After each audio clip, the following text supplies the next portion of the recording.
Quarantine, you know the vibes. Zoom. Hey, yo, what's up with y'all? This Benny the Butcher, and these quarantine questions with RapTV. Let's go. Yeah. You can quarantine the body, but you can't quarantine my soul. Yo, what's good, yo? We got Benny the Butcher in the building, virtually, of course. You might know him from the rap group and hip-hop collective Griselda. Their song Dr. Bird's got 3 million views on their YouTube music video. 5 to 50's over 2 million views on YouTube, and Rubber Bands and Weight is at 2 million. And yeah, man, I'd like to welcome you to Quarantine Questions with RapTV. I'm your host, Pro the GOAT. What's good, bro? How's it going? Man, I'm just chilling, man, on a mini vacation in Miami, just macking a little bit about the smoke one, cooling out. What's the word? No doubt, man, no doubt. I wanted to start off just by talking about, a little bit about the climate out there right now, man. Like, what's your take on the whole George Floyd situation and all the protests? Oh man, my condolences and everything go out to the Floyd family. His girl, his mom. I mean, his mom passed. His brothers. He got a lot of brothers like me. His daughter. You know what I'm saying? His other kids. It's messed up that happened. You know what I'm saying? And I feel for everybody going through laws. I feel like the protesters were needed. You know what I'm saying? A little bit of the looting was needed. You know what I'm saying? That's the way we get America's attention, through goods and services. That's the only way to, you know what I'm saying, economically. Man, it's sad to say that years and hundreds of years later, we're still at where we were. But you know what I mean? We'll figure it out. None of us is perfect, and it's all about unity, man. We get further together than we will separate. You know what I'm saying? Yeah, man, for real. And in your opinion, what would you say is a solution to all of this? Or, like, what steps can we take into the right direction? Man, I feel like first and foremost is it's police training. You know what I'm saying? A lot of those guys, like the guy who just got killed in Atlanta. I forget his name. Y'all know his name? Ray Shot. Yeah, like the kid who just got that guy who just got killed in Atlanta. No, that didn't have to happen. You feel what I'm saying? It's just gonna take some more police training, and they got to get it together. The hostility and the aggression with the police officers, I think that drive them to do a lot of shit. You know what I'm saying? They on edge. I understand they on edge, and they deal with murderers, they deal with killers, and they deal with drug dealers, and they deal with felons. So I understand that they on edge, but they got to realize that that's just a small percentage of civilians, man. And they, you know what I mean? They supposed to protect and serve us as taxpayers, pay their salaries, and they just got to get back to the basics and remember shit like that. Yeah, for sure, man. It's crazy. I mean, I feel like we're already starting to see, a few laws getting passed here and there. Like, something seems a little bit different this time around, don't you think? Yeah, man. It seemed different this time around. We're making a lot of progress because it's almost, man. Shout out to all the white people, man, that's riding with us and everything like that. Because it's almost like, you know what I mean? It's embarrassing. You know what I mean? Not to say whose fault it is or whose fault it's not, but I know if my people was doing dumb shit, I know when my people do dumb shit, it's embarrassing sometimes. You know what I'm saying? A lot of times. And I think, you know what I'm saying, the majority of it being white cops killing black people, it's almost become embarrassing. You know what I'm saying? To Caucasian people who don't feel that way. So I think they taking it a little bit more seriously as speaking up with the Nike doing the thing, and the Uncle Ben's Rice and Aunt Jemima, all the corporate companies. I seen the soccer league open back up and across seas.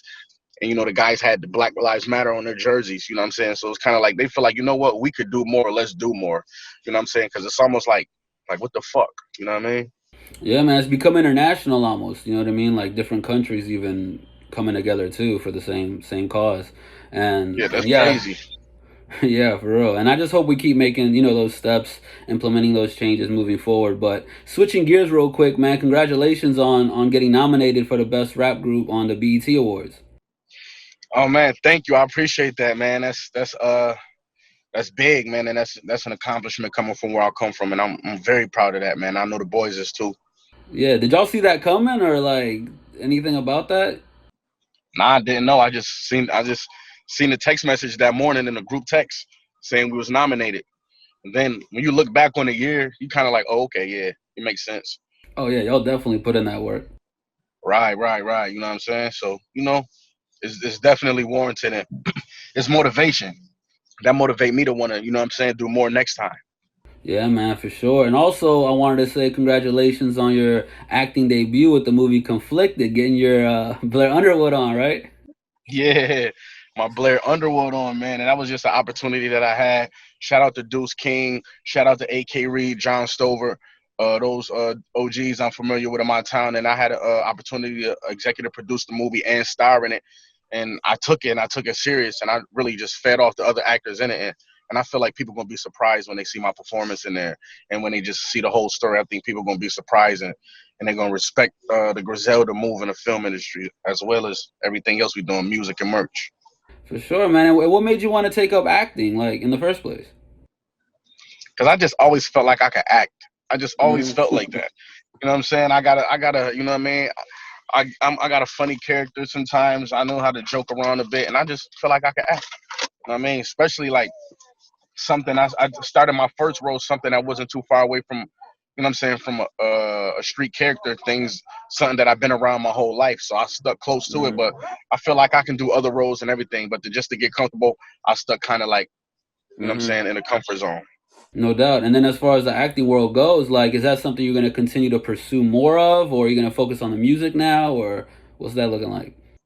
Oh yeah, I already got a whole nother movie that I shot. I don't even want to promote it until Mm-hmm. Conflicted get, where it need to get. And I got a whole nother script that I'm about to read, coming from a writer sending it to me, and we shooting that. We in the game, man. We gonna be. You can call me Tyler Perry, man. This shit is lit. No doubt, man. And honestly, like, do you feel like that takes away from your focus with the music, or do you feel like you could balance them out pretty well? Mm, I feel like once you get your foot so far in the door, and I feel like that's where I'm at. I feel like to stay creative, artists gonna challenge themselves creatively. So it might be music, it might be merch, it might be fashion, it might be acting, it might be, you know what I'm saying, it might be being an executive Mm-hmm. producing music. So it's just gonna be like the arena is so big as an artist. You know what I'm saying? Like you're never gonna artists really rappers, whether they're rappers or singers or even ball players, man, people we don't limit ourselves, you know what I'm saying? Mm-hmm. Like the critics and society try to put limits on us, like, oh, he a rapper, what is he doing that? But once you get in the door, like you're around actors. Like Will Harris, that's my boy. Mm-hmm. You feel what I'm saying? I'm around like Hollywood producers. I'm friends with people like that. So it's naturally that I'm inspired and I want to work with them, and you know what I'm saying? And want to Mm-hmm. see what the other side like. Yeah, man, no doubt. And since it is quarantine questions, we gotta ask you, like, what have you been doing during the whole lockdown situation, bro? I see you outside right now, but like, for the most part. Man, I just been in the studio. We got so many albums that we working on. I just been in the studio working on tightening up my projects, tightening up the respected Sopranos, tightening up Rick Hyde album, Heem, and the other Black Soprano family albums, and just getting on the same page and focusing on structuring the Black Soprano family company, and Mm-hmm. just trying to get better.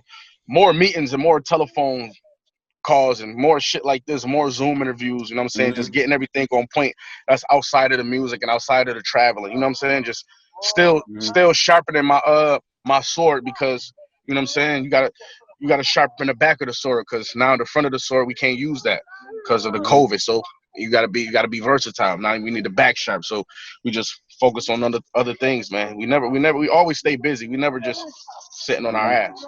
Okay, and do you feel like it slowed things down a little bit as far as like money coming in because you can't do shows, you can't, do any tours or anything like that? I was telling somebody this. Uh, for me personally, and I'm not just talking no bullshit, that it didn't slow me down making no money. You feel what I'm saying? Mm-hmm. It's not a secret that I got other streams of income. You know what I mean? I'm a businessman, of course. But this what I was telling niggas though. It's like this. Me, I'm I'm missing show money because I Mm-hmm. do 2 or 3 shows a month. Now, Mm-hmm. now 2 or 3 shows, what? That's maybe like that's maybe like 40,000 a month. You know, that could be made up. You know what I'm saying? My merch every month. I've been dropping merch every month, and every month my sales go up. You know what I'm saying? Because it's a new thing, and I haven't reached my peak with it, so the sales go up. My price for features go up. You know what I'm saying? I might probably was charging 10, now I'm charging 12, 13, so those go up. So we make it up in there. And it's another thing. I'm not, like I said, that's what I get for shows. These other niggas be getting 80,000, 100,000 a show. So when they don't miss a show, they could feel that shit. You feel what I'm saying? If my show price is like 10,000, yeah, I miss it. You feel what I'm saying? But that can be made up. You know what I'm saying? That's a feature or some shit like that. It ain't like I'm doing $100,000 a show and I'm missing 3 shows or 4 shows a month, and it's almost $500,000 unaccounted for. I don't got that going on. And it's one thing too with the merch stuff. Like, do you ever feel like you're gonna completely go into it and maybe create a clothing line or anything that's not merch? It's like actually clothing brand. Or you know what? That never been a dream of mine is to have like a clothing line. You know what I'm saying? But Black Soprano family is like a clothing line. You might see the merch with the plugs I met on it, but you see the stuff with the BSF, and that is a line. You feel what I'm saying? And that's ran by City Boy. But I'm just cool with the merch. I'm just happy with the merch. I got a new merch drop coming next week, and I just want to post it. I just got the shirts back today. I just want to show the whole world. I'm gonna post it in a second. No doubt. And yeah, man, let's take it back one time for everybody out there. So you were raised in Buffalo, New York, right? Yes, sir. Can you speak a little bit about Montana Ave and what it means to be from there as far as upstate New York goes for the people out there who don't know? Montana Ave, it's a legendary hood. When you from Montana Ave, you got extreme pride of being from over there. It spawned other gangsters. It spawned a lot of gangsters, a few millionaires, a few rats, a few gangsters. You know what I'm saying? It's a typical American hood, but it was elite. And when we talk about at its peak, $20,000 a day coming through there as far as money. It took the FBI several times to shut it down. And outside of all of the drug stuff and all the violence, man, just the block parties was legendary. People know my block is known for the block parties with the ice cream truck parked on the side and everybody getting free ice cream. My block is also known for big dice games, shit like a casino over there. You feel what I'm saying? You could fucking win. You could win about 100,000, 50,000 in a dice game, and none of these dudes are rappers or athletes. These are just trappers. You know what I'm saying? And it went down in my hood, broad daylight. Yeah. So things of that nature happening over there. Young dudes was getting money. I'm talking about like 12 and 13, shit like that. So when you from a place like that, in a city like Buffalo, man, you got extreme pride, and I wore that. And that being from over there, a lot of times I stuck my chest out when I wore that, and I was proud to say I'm from Montana because it bred me to be a hustler. My block do breed hustlers. You know what I'm saying? I can't say that. Good, like extreme hustlers. I can't say that. Yeah, and then you started getting money around 14, right? Yeah. To be honest with you, I wouldn't even say I was getting money. You know how that shit go, when I was in the game though. I was in the game. I got my first double up when I was 14, and I was having my experiences selling crack on Montana and Genesee. And I tell people all the time, the first lick I ever hit, he shorted me. He just gave me like $2 or $3. I was so nervous I didn't look at it till he walked down the block. But yeah, I'm from a place like that, and around 14 is when I officially jumped off the porch. And then as far as that goes, I mean, obviously you were in the street life and you found some success in that. When did you officially transition into rapping? This is the thing. I always was a rapper. Even when I was 14, I was rapping. I ran into a couple instances where I had opportunities to take it serious. And basically, I was signed to DJ Shay at a point in time. And I learned a lot from him as far as structure, as far as like staying busy, output, things like that. The whole time I was in and out of jail, still in the streets, but I was still in the studio doing a whole bunch of shit, still putting out crazy shit in the studio. And I just learned structure from him. And so by the time I just had a lot of practice, me, Conway, and Wes, we had a lot of practice. So by the time Wes got the deal with Shady, you know what I'm saying, we were well seasoned. You know what I'm saying? We were well seasoned. So, and it's just showing right now. You know what I mean? So I could say about I took rap serious about, like, man, it's a young age, but I'm telling you, about like at 16, 17, 18, I was really doing this shit for real. Yeah, and once you really got into it, you even wanted to start your own label and everything. So like, where did the whole Black Sopranos come from? Because me and Rick Hyde used to be signed to DJ Shay. You feel what I'm saying? And like I was saying, Shay taught us structure. We was in the studio every day. He was expecting us, man, y'all not working, y'all not making no beats, y'all not doing this. We always had shows here and there. We always had everything. So in the midst of that, we doing that. I'm in and out of jail. When my last time in prison, it discouraged me. And I'm thinking, like, you know what, I want to come home and do something different. But really, I didn't do nothing different. I just changed the name from, we was Buff City Records. We was Black Blood Entertainment. It was Black Blood because I named it after my man. His name was Black Blood, and he fucking robbed a bank and did a whole bunch of time, and I just named it after him. But when I went back to jail, I just wanted to come home with something new, and I just thought of Black Soprano Family. I wanted to abbreviate something, you know what I'm saying? BSF.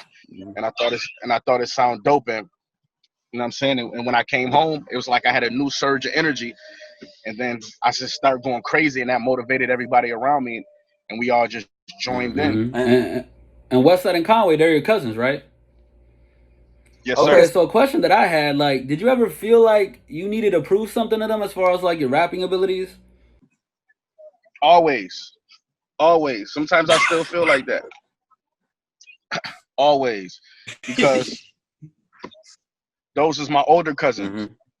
And me, like, I'm from the era where a rapper was a rapper, a lyricist was a lyricist. So I didn't want those dudes to think I was whack. So I really didn't spit a rap to them until I had polished my shit so well that I knew they was gonna fuck with it. So yeah, you know, you always want the approval of your elders, of your peers, of people. You know what I'm saying? You always want their approval, and it's the same thing. It don't change with them. Yeah, I mean, they wouldn't let you get on the mic when you were like 5 years old, right? They were already like, nah. Not real shit. They was just like bebopping and doing little shit. I mean, rapping. I was bebopping for them. I wanted to turn to rap. They ain't let me get on the mic. You know what I mean? So maybe it come from, you know what? You just made me realize something. Maybe me wanting to prove shit to them came from that moment. Yeah. And then do you remember the very first song that y'all officially did together? Like, what was that like? Man, I don't. But I remember the feeling where I got the call to come through the studio. I remember being with the homies, and they used to always get the calls to come through the studio. And I remember getting a call like, yo, they said, I'm like, yo, damn, they said, me come too? They said, yeah, you come too. I went. Then I'm like, damn, they put him on this song. They put me on this song with these niggas. And then I realized that, you know, people respecting my shit. Yeah, well, shit, take us through your process. Like, I'm just curious to know. Like, you get to the studio. You know you're about to make a record. What comes first? Do you listen to the beat? Do you already have some writtens? Like, how does that go? First, we're going to get to the studio. Harlem and Rick Hyde going to argue. You know what I'm saying? We're going to smoke some blunts. We're going to talk sports. We're going to do everything. First, I got to get comfortable. It's not all about the music sometimes. To me, it's just all about the feeling and how I feel. And I'm going to get in the zone. I'm going to have me a drink. I'm going to roll up, and I'm going to invite people there. And I'm just going to cook, man. I'm going to play the beat. After I do all the bullshit, talk around for 30 to 45 minutes, I'm going to play the beat, and I'm going to hone in. And you're going to look up after I was just in a conversation with you laughing and joking. You're going to look up, and I'm going to be in a corner somewhere pacing back and forth, my head moving, my lips whispering, murmuring words. You know what I'm saying? My hands swaying. And then about 30 to 45 minutes, an hour of that, and I'm going to have something for you. Okay. Which the world known today as some of the greatest shit we ever heard. Thanks. And then do you write it in your head? Do you have your phone? Do you have a piece of paper? Like how you do go about it? Okay, this is how I go. Usually I write in my head. Usually I write in my head. Benny the Butcher don't need no fucking pen or paper. I spent years without picking up pen or paper or a pad or using a phone. You know what I'm saying? I spent years. I spent a large part of my career doing that. Now, to be honest with you, what I learned, I do write it down in my phone now, half the time, because I'm not gonna lie, I'm a fucking animal, and I just want to do it quick, and it's and I could do it quicker when I write it down. You know what I'm saying? It's more lyrical exercise, and it's more. I'm spending like I might spend longer writing it because I might be done writing it, but I keep going over it because I got to go in the booth and recite it. So the only way that I can get it tattooed on my brain is if I keep going over and over and over and over. But if I write it in my phone, it's just there. It takes me one time to write it down, and so I'm going because I'm usually in the studio doing tracks 4 at a time now, 4 or 5 at a time. So I'm just going quick. No doubt, no doubt. And then what would you say was the first song that really took off for you? I would say I'm gonna take it back and say it's not one answer. It's not a single answer to that question. I'm gonna go Shower Shoe Lords, because I was on Westside Gunn's album, and that was the first time where I knew people recognized me as a like a rapper, like outside of my city and in different countries and outside of my region. You know what I'm saying? You got people in California quoting my bars and people in Boston. So that was the first time that I felt that experience, and that's where that came from. And then Rubber Bands and Weight was the first song that I had. That's what I thought you were gonna say. Was the first video that I had that hit 1 million. Rubber Bands and Weight was the first song I had that fucking shut everything down. And I think people, if you could pick a Benny song, which you know a Benny song for, most popular Benny song, I feel like people gonna either say that or 5 to 50. So yeah. In stages, because first it was Shower Shoe Lords, and then a couple years later it was Rubber Bands and Weight, and then the next year it was directly 5 to 50. Okay, no doubt. And then obviously fast forward, you met Jay-Z and everything, and he was even against the XXL freshman cover. Do you remember what it was like meeting somebody like that, growing up listening to him? Like, what was that like for the first day that you met him? Man, it was dope, man. It was a moment of reckoning and let me know where I was at and what I had going on and how high the stakes were. Inspirational, Hove is the type of person who the man is who he is on them records. When you meet him, when you walk in a room with him, he the person he is on them records. He's smart, he's witty, intelligent, articulate, and he gonna speak his mind to you. So a person like that, you know what I mean, and being in the same room with him, not only that, discussing business, you know what I mean, it's motivational, and it just drives me to work harder, and it's crazy because that's my favorite rapper all time, and you know what I mean, it's just crazy. I just texted him and sent him a song I did a couple days ago. Hey, yo, Haim, I sent him that Deal or No Deal shit. He gonna be proud of that. Nah, he was like, yo, you went crazy, real shit. So, you know what I mean? That's a moment I never forget meeting Hove. Yeah, man, for sure. And then Griselda signs to Shady Records, and I seen the comment section on that song Eminem did with you guys, the Bang remix. A lot of people were saying that he wasn't really matching the vibe on the record, but obviously M's the GOAT and he can do whatever he wants. How did you feel about his verse when you first got it back? I liked it. I liked this verse. You know what I'm saying? I thought it was Eminem. I thought he was being who he was, and that's all he's gonna be. And that's all we know. And I felt he was being him. I like the energy of the song. You know what I mean? He went over and beyond. He rapped long over it, so it seemed like he enjoyed doing it. So I was fine with that. Just like we just was talking about meeting Jay-Z, and now we talking about being on a song with M. So as a fan of hip hop, I was just grateful. You know what I'm saying? To be honest with you. Yeah, and it's not the first time Eminem, is associated with an elite rap group. Like, obviously he had Slaughterhouse before. Do you guys ever get compared to Slaughterhouse, like Griselda? All the time.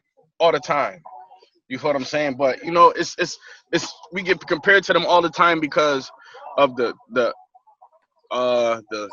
lyrics. The lyricism, right? The lyricism, that's the word I was looking for. And and Eminem. You know what I mean? So it's like Eminem was with lyricists then, and now Eminem with lyricists now, but it's totally different. You know what I'm saying? Those guys like was older. I mean, them guys was like met each other when they was older. You know, we grew up together. You feel what I'm saying? So you know, it's a little different, but I can see where people can make the comparisons, and not to mention that like Joe Button, the homie, all like. You know what I'm saying? Everybody in Slaughterhouse is our homies, and we got records with them, and so it's like, you know, I can see why people do it. No doubt. And they're all very elite lyricists in their own right, too. And I feel like, honestly, one of the reasons why, in my opinion, they didn't reach their full potential as a group was the fact that it almost seemed like they started getting a little bit of pressure to make their songs more pop-oriented, you know, going into the mainstream when their core audience were all real hip-hop heads. Have you guys ever felt the need to change the strategy at all, like as the more famous you get? Now, I never felt the need to change the strategy. I always felt the pressure of people expecting us to change the strategy, though. I'm not gonna lie. And you know, people got false sense. To me, people have a false sense of success. You feel what I'm saying? They associate success with popularity. They associate success with record sales. If you know what I'm saying, you know, maybe in a way as they should, but I'm a person, I don't have a major deal, and I like to think of myself as successful. And you see, we got nominated for the awards. I feel like culture and nostalgia and just like what we stand for made us successful. You feel what I'm saying? And we just doing us. We just doing us, and you know, it's like people going to fucking Roscoe's Chicken and Waffles trying to get a porterhouse steak. You know what I'm saying? It don't work like that. If you want to hear that other type of music, it's a plethora of artists who do shit like that. So don't expect Griselda to do it. Allow artists to be who they are. You know what I'm saying? Like you don't need from me what you're going to get from Future. You don't need from Future what you're going to get from me. And people just got to understand that. And I feel like a lot of times, you know, rappers they compare their success or they measure their success depending on what the other one did. Or if this guy sold this many this week, and if I didn't beat him, I'm not successful. You know, it's a big competition thing, but I don't get locked in all of that. I don't get locked in. I'm not competing with niggas. I'm competing with myself. You know what I'm saying? I don't envy nobody's career or nobody's numbers. I'm just trying to be the best me. I'm trying to be the best Benny the Butcher, trying to be the best Black Soprano family. You know what I'm saying? Facts. And would you consider you guys being like the second renaissance of gangster rap? You had Dipset, you had G Unit, and then like you guys are kind of in that same like vibe, right? Absolutely. You never seen niggas. It's been a while since they seen Gangsters This Fly.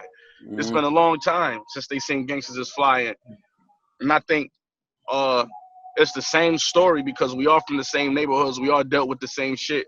It's just a different point of view. Us being from Buffalo, us being the underdogs, and people love rooting for the underdogs, and you know, smack dab in the middle of, you know, mumble rap or whatever people gonna call it. You got us. You know what I'm saying? You got niggas rapping over DJ Derringer beats, Alchemist beats, Primo beats, DJ Shay beats.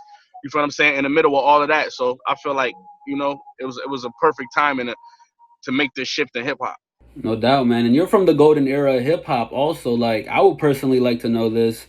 Who is in your top 5 favorite rappers of all time? Hove, Nas, G-Rap. Hove, Nas, G-Rap. And it fluctuates, man.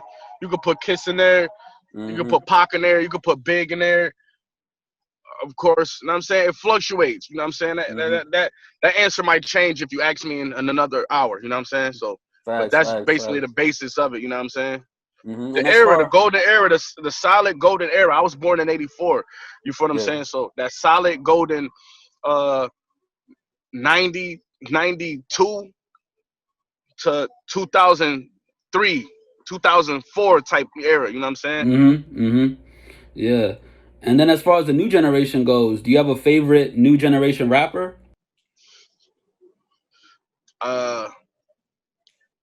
Man, it's a lot of dudes, man. Jack Harlow's killing shit. Plain blank period. Jack Harlow's killing shit. Who else? Nigga, Sholey, Shooter, them these niggas who I fuck with personally. But like famous niggas, I don't know like too many famous niggas right now because I'm locked in it to this shit. Maybe it won't come to me.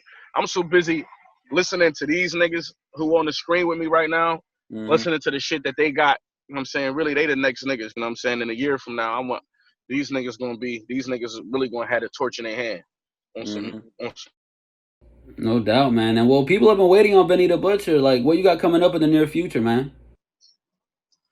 Man, everything, man. We got the Respect the Sopranos dropping. That's what the whole Black Soprano family. That's dropping next month, guaranteed. I got I got some shit, man. I got albums. I can't even really speak on what I'm gonna drop, man, because shit's so crazy, man. We gonna need a whole motherfucking different interview slot for me to talk about this. I mean, give us a little bit. Give us a little something. Basically, I'm just in the middle of deals right now. Okay. You know what I'm saying? I haven't signed a deal. And when you do deals with major labels, it's a lot of red tape and it's a lot of sorting out, and we hit a couple road bumps in it, and we just in the middle of it right now. So I'm just seeing what I'm gonna do, but I'm ready. I'm locked and fucking loaded. If I get the call tomorrow, I can go. It's lit. You know what I'm saying? We ready. So it's a situation like that. No doubt. Is there anything else you want to tell your fans out there, man?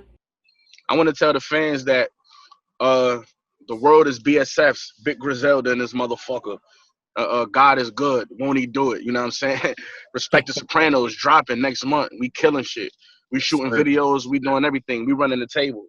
And I'm the right nigga to doubt because every move, all my successes started with doubt from people. So I welcome the doubt, and I need that to feed off of it to drive me to be hungry enough to do what I need to do. You know what I'm saying? That's what I want people to know. I'm not playing with this shit. No doubt, man. Well, I do appreciate your time. I appreciate your energy today, like, coming out and really vibing with us. Man, all love, G's, man. All love, man. Appreciate you. I'll be seeing you on the page holding it down.